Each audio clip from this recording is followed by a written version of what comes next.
Hello বন্ধুরা, তোমরা সবাই কেমন আছো? আশা করি সবাই ভালো আছো। তো তোমরা দেখতেই পাচ্ছ পায়েস তৈরি হচ্ছে, আর যেটা তৈরি করছে সেটা হচ্ছে মা অন্নপূর্ণা আর আমারই মা। তো কেন পায়েস তৈরি করছে, কিসের জন্য করছে, সব কিছু আছে তোমাদের জন্য একটা ছোট শর্টস ভিডিওতে দেখতে থাকো।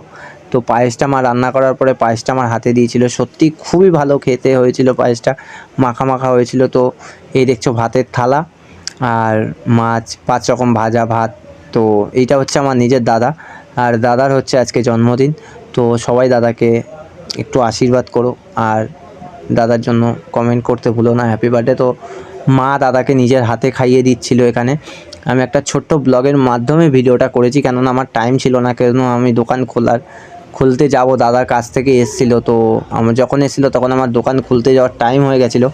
তো ছোট একটা ভিডিও। তো এই দেখো, এইটা হচ্ছে সবচেয়ে ভালো লেগেছিলো যে ছোট আমার ভাইপো সে নিজের হাতে দাদাকে খাইয়ে দিচ্ছিল।